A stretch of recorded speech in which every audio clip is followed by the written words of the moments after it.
Salamu niwasalimie. Salamu kuja kwetu kutoka kwa kanisa. Mimi kanisa langu la nyumbani linaitwa Nyamiti PAG, liko pale Mlimani, mpaka wa constituency ya Mubasi. Lakini mimi kwetu ni Mochari hapa. Sasa kanisa lionelea irudi nyumbani. Vile lionelea irudi nyumbani, wakanisi kwamba nilikuja wakati mwingine nikisia basi atukubalie turudi nyumbani, na tena leo hii wakaniambia nilistaafu miaka 3 imepita, maana saa hii niko karibu 70. Na kanisa letu linastaafu kiwa miaka 65. Basi wakati nilistaafu, sasa mimi nafanya kazi tu kwa kuombea watoto, kuweka wanaohitaji batizo ndani ya maji, nikihitajika kwa mapastors wale wa katika stations. Kwa hivyo mimi sio wa kutumwa kwa station kwa ajili ya wakati kama huu, lakini pia nataka kukuambia kwamba tukiwa katika hali ya kustaafu hatujaacha neno la Mungu, hapana. Tunatumika katika neno la Mungu, tunahudumu hapana. Sasa iko na limits. Kwa hiyo wapendwa, nashukuru kwa ajili ya kuwa pamoja nami, pia kwa ajili ya siku ya leo tena Bwana ameileta ni kwa ajili yangu na wewe, na kwa hakika yeye ni mwaminifu sana sana. Bwana asifiwe. Kwa hiyo wapendwa, nataka niseme kwamba mwenenaji wa kwanza nilimpata akiwa anaendelea katika neno, aliyekuwa Bwana asifiwe. Kwa hiyo nilibarikiwa sana kwa ajili ya mwenenaji wa kwanza, mtumishi wa Mungu. Huyo namuita mwenenaji wa kwanza kwa maana alikuwa katika ratiba ya ibada. Sasa nimesema kwamba ilikuwa ni mwenenaji wa kwanza. Na mimi ni mwenenaji wa pili. Najua kwamba kama Mungu kubarikiwa kwa mwenenaji wa kwanza, pia sasa Mungu ataenda kunena pamoja nawe kwa mwenenaji wa pili. Bwana asifiwe. Mungu ana makusudi mengi katika maisha yako na pia kwa ajili yangu pia. Anatuhitaji sote tupate kufikia wokovu. Bwana asifiwe. Anatuhitaji ili neno litusaidie kwa kiwango kingine na kingine, kwa ajili ya mapenzi yake mengi kuja kwetu. Bwana asifiwe. Kwa hiyo wapendwa, hata nyumbani nilipotoka mke wangu alinipea salamu nyingi sana nipea kanisa. Thank you. Basi kwa hiyo kwa ajili ya hiyo tukiwa tunajiandaa kuja mahali hapa, waliniambia kama ripoti Mungu akipenda suneka na yote yatafanyika vyema. Bwana asifiwe. Kwa hivyo ni maombi inahitajika sana, because the devil naye unajua naye anasumbuka hapa na pale. Kwa hivyo haitaji tunayafanyike. Basi nataka tuende katika neno la Mungu. Tunapoenda katika neno la Mungu, ningehitaji tu usimame tu kwa kujinyosha kidogo tunaposoma neno, alafu utakaa kama afisa ukae usikize. Basi nataka kuleta hilo neno kutoka kitabu cha Warumi 12 verse 9 to 12. Warumi 12 chike chaje 9 to 12. Maandishi inasema hivi. Tutasoma kwa Kiswahili alafu tutakaa zote. Tutasoma katika jina la pendo na isiwe na unafiki. Ichukieni lililo hofu, mkiambatana na lililo njema.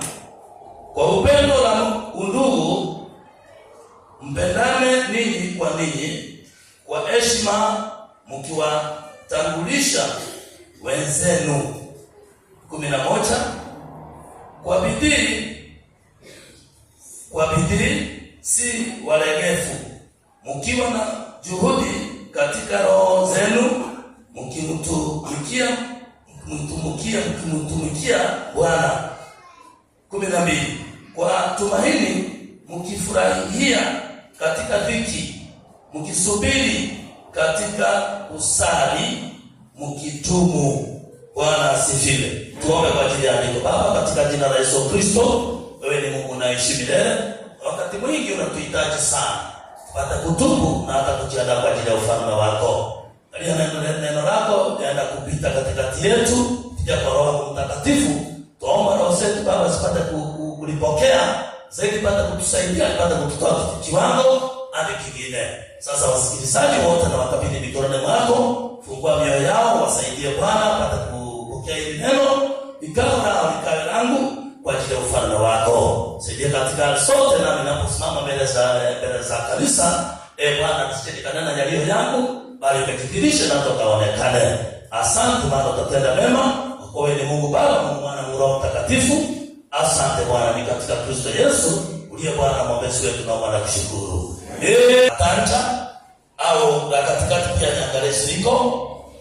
Ni mstaafu vile Wasia alisema, na pia ni senior pastor, wakati mwingine tunaitwa kwa haya majina. Basi sasa neno la Mungu limesema hivi: pendo na lisiwe na unafiki. Pendo lisiwe na unafiki. Wakati mwingi wapendwa, tunakuwa wanafiki. Nasema ninakupenda, lakini ndani yangu sikupa nje. Kwa hivyo maandishi yanasema upendo wetu kama Wakristo usije ukawa wa unafiki. Unafiki ni udanganyifu. Unasema unafanya jambo fulani lakini ulifiki wala ulifanyi. Kwa hiyo kwa njia hiyo Mungu anaona hiyo ni unafiki. Kwa hiyo Mungu amesema kwamba katika hiyo Biblia kwa hiyo 9 amesema kwamba upendo wetu kama waamini, kama Wakristo tuwe na upendo usiokuwa na unafiki. Ukisema yani ndio yako iwe ndio. Na ikiwa jambo gumu, ukikataa jambo sema no, na unakatalia no. Bwana asifiwe. Wewe Mungu amekataa. Bwana asifiwe. Mungu amefanya nini? Amekataa. Hataki hivyo. Anataka wewe uwe kama yes, iwe yes kwa mwenzako. Ukisema no kwa mwenzako, iwe no. Bwana asifiwe. Kwa hiyo wapendwa, maandishi inaendelea kusema kwamba mkiambatana na lililo njema. Ambatana na lililo njema. Lililo njema ndio Mungu anataka. Because yeye ni mwaminifu na ni mwenye mambo mazuri kila wakati. Yeye haendi left or right. No. Yeye mambo yake always work kuelekea mbele. Kwa hiyo ndiposa amesema kwamba mambo yetu sana sana yawe maneno yaliyo masafi, yaliyo mazuri, yaliyo maneno yaliyo mema. Bwana asifiwe. Kwa hiyo watoto wa Mungu, nataka kuwasihi kwamba Mungu amesema kwa mema. Bwana asifiwe. Lakini yaliyo maovu tujafanya nini? Tujakatae. Tusijakubali. Hapana. Unajua kila wakati kuna maandishi inasema Mungu anatazama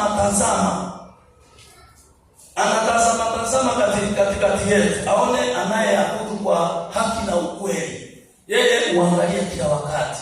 Anapokutazama anahitaji apate kwamba umetengana na uovu, umeambatana na mema. Kwa upata na manama ya Bwana asifiwe. Sasa kama wanawaja saa Mungu mwenyewe anatutaka tuwe watu wazuri.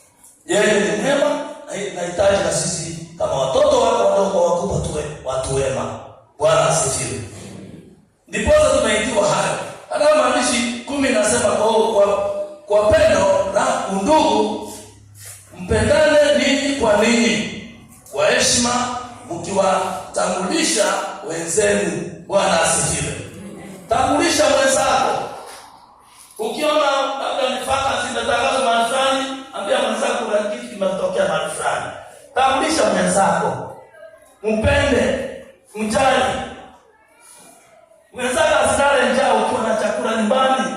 Hapana. Hiyo sio Ukristo. Ukristo wa kindugu lazima uonekane katikati yetu. Tupendane sisi kwa sisi, tubebeane mizigo, tutendeane mema. Bwana asifiwe. Mwenzako akija kwako amelemewa na jambo fulani, usimwambie enda ulale, usimwambie enda Mungu atakusaidia. Hapana, wewe ndio wa kwanza, wewe msaidie kwanza. Alafu ukimwacha aende, ataenda kushukuru Mwenyezi Mungu. Bwana asifiwe. Kwa hiyo wapendwa, inahitajika tuwe watu wema, tuwe watu wanaotafuta maneno ya kufaa Mungu, ya kuonesha kama Mungu wetu akituangalia jinsi tunavyoishi katika maisha haya, au ni maneno mema yanayotoka kwetu, au ni matunda ya wema, matunda mazuri yanayotoka kwetu kwa sema hii mbaya. Sita kwetu kuna kitu kilifanyika huko. Wakati mmoja dada yangu alikuwa anataka kufanya mambo ya matambiko ya Kikisii. Sasa huyu dada hakupata mtoto, yeye alinifuata kutoka nyuma. Na mimi nikamwambia Mungu ndiye anatoa mtoto, wewe usijali dada. Wewe vumilia. Siku anakuja kufanya sasa matambiko haya, yule mzee mwenye kufanyisha hiyo matambiko, yaani yule anashikanisha sasa hiyo matambiko. Ni kama sasa pasa au, yaani katika hali hiyo ni mtu wa kijiji na anakuwa na hiyo uwezo wa kushikanisha hiyo. Akaniambia tena, wewe lazima utakuwa hapa, ndiposo ufungue mtoto wewe apate watoto. Nikasema siwezi. Mimi siwezi. Nikamwambia wewe, ungenijua mimi ni nani? Mimi hiyo hapana.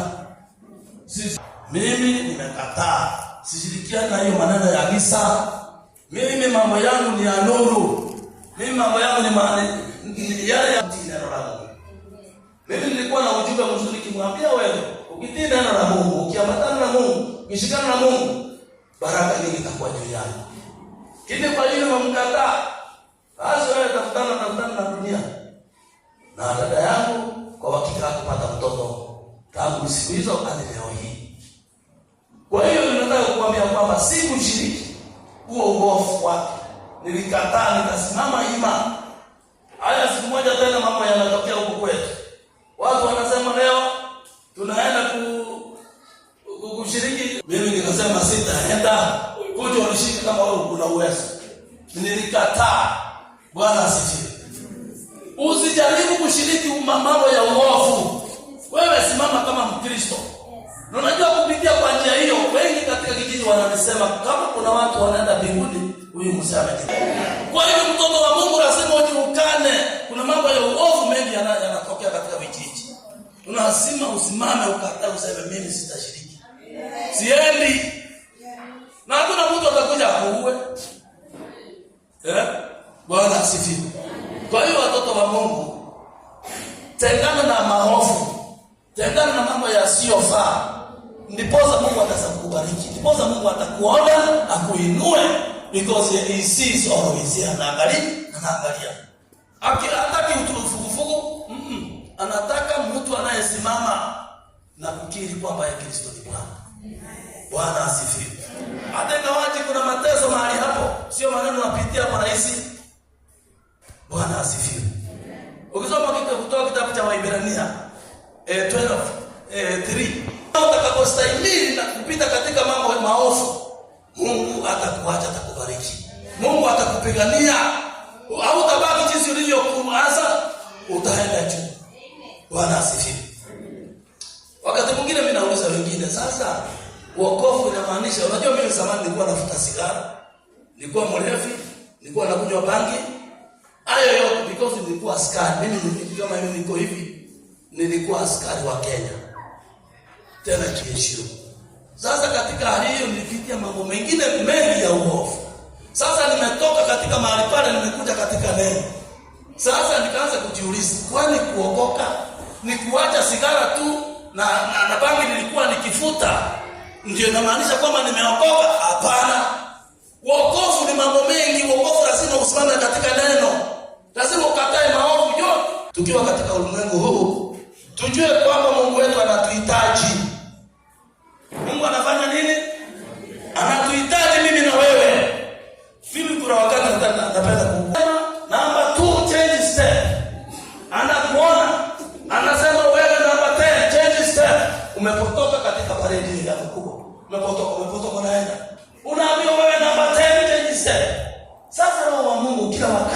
tuko kanisani, anatuona.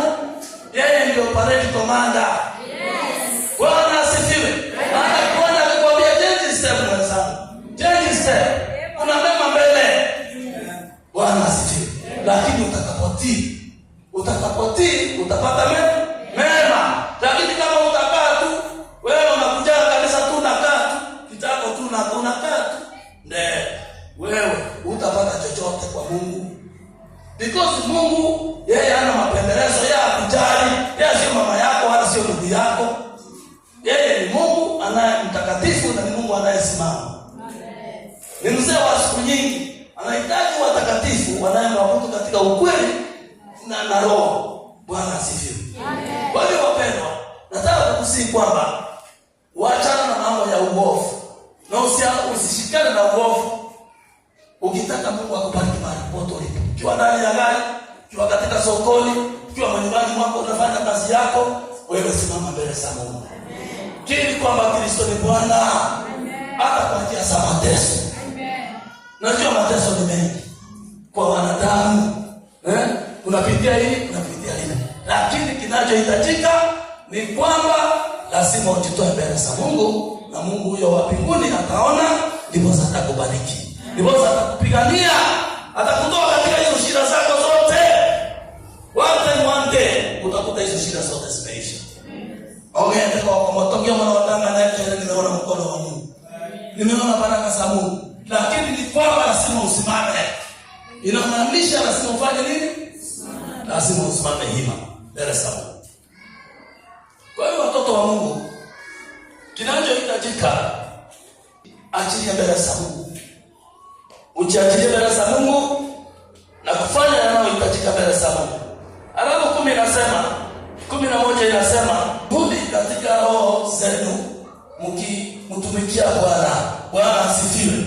Haya yanayohitajika ni lazima yafanye na bidii. Sisi tunafanya kazi yako nyumbani na bidii, sisi tunafanya kazi yako kwa biashara na bidii, na katika Mungu naye anahitaji lazima ufanye kazi yako kwa bidii. Bwana asifiwe. Sio kwa ulegevu. Vile nilikwambia wengine wanakaa, sijaona mkinda hapa.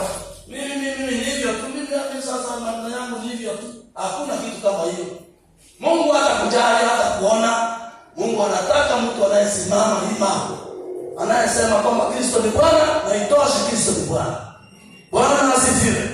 Mtu anayefanya kwa bidii kila jambo. Jinsi nimesema, katika biashara nafanya na bidii. Unahitaji faida ile kubwa. Ukiwa shambani unalima na bidii. Ukiwa nyumbani tunafanya vitu vyetu kwa bidii. Kwa Mungu tunakuja tukiwa wadhaifu sana, na Mungu atakuona ndugu yangu. Mungu anataka ujitoe, ujiachilie mbele zake, ufanye mambo yote kwa bidii. Bwana asifiwe. Amen. Kwa hiyo mpendwa, na neno moja hapo tena. Sikia vile Biblia inasema.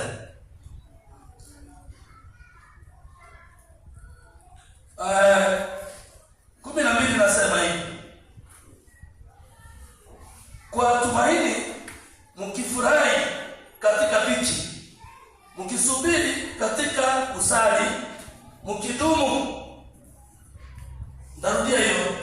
Kwa tumaini mkifurahi katika dhiki, mkisubiri katika kusali, na hata mkidumu. Bwana asifiwe. Mambo yote yanafanyika kwa wema wa Mungu. Utakapojitoa mbele za Mungu, hope, yaani furahia katika ili tegemeo letu limewekwa mbele, yaani confidence, hope ni kwamba ni kitu kimewekwa kikiwa na tumaini. Wewe weka tumaini lako kwa Mungu. Weka mambo yote kwa Mungu. Na utegemee hapo tu. Ujitoe hapo tu. Na katika hiyo utaona furaha mbele. Bwana asifiwe. Utafurahi kuelekea mbele utakapomtegemea Mungu tu. Utakapoweka furaha yako katika Bwana, hata ingawaje kuna shida nyingi zitakupata. Haimaanishi kwamba utapata shida utakapomtegemea Mungu, lakini Mungu wakati mwingi anakuja baadaye. Nyasaye alingoja chini ndio chaka. Hapana, nikangoja ndio chokole petata ya ile sasa. Na nili tutegemea kwa mara Nyasaye ndio toa ile mhao. Bwana asifiwe. Utaona na Mungu baadaye. Wana wa Israeli ilikuwa ni 40 ilikuwa siku 40 wangefika Kana, lakini iligeuka ikaenda 40 years, miaka 40 wakizunguka. Lakini wakati walipoanza karibia mwisho sasa kiapo, sasa mambo yalikuwa matamu. Sasa ilikuwa ni tumainio na ushindi. Bwana asifiwe. Bali vile kile ndio kama msemela tio manene walishinda na kuvuka Jordan. Bwana asifiwe. Lakini wale waliokufa mioyo kwa ajili ya shida, kwa ajili ya matatizo katika barabarani, katika jinsi waliopita miaka hiyo 40 walipotelea huko msituni. Walipotelea msituni wote. Aliyemtumainia Mungu ndiye aliyevuka Jordan kuelekea Kanaani. Bwana asifiwe. Kwa hivyo wapendwa, inahitajika kila wakati wewe jitoe mbele za Mungu. Hata wakati wa shida wewe mtumainie Mungu. Sema Mungu, wewe ndio mambo yote atakusaidia. Wewe ukifika mwisho wa kila jambo, wewe angalia mbele za Mungu tu. Wewe mtegemee Mungu tu. Muangalie Mungu. Na Mungu huyu mwenye rehema hata kuacha. Tulisema lazima na wewe umkiri katika njia zako, usimame. Utakapofika katika shida, sasa yeye atakuinua. Atasema wewe ni mtoto wangu, sasa leo hii nimekuja kukuokoa. Mimi unaniona hivi? Nilikuliwa tu. Nikihangaika hapa nyumbani sasa. Si nilijaribu kazi. Nilijaribu kazi kwa ajili ya kunywa sigara, kunywa marua, anasoma. Kuoana, hiyo nilikuwa tabia yangu. Nikafika sasa, nimeanza kukuliwa dudu ya miguu, dudu ya mikono, kila mahali, dudu. Lakini ujue, wakati nilikiri Kristo ni Bwana, nikaona aibu kwenda hata Bwana, wacha nikaanza kauli Bwana. Wewe, nilikuwa nimekaswa. Nilikuwa nimepitia shida.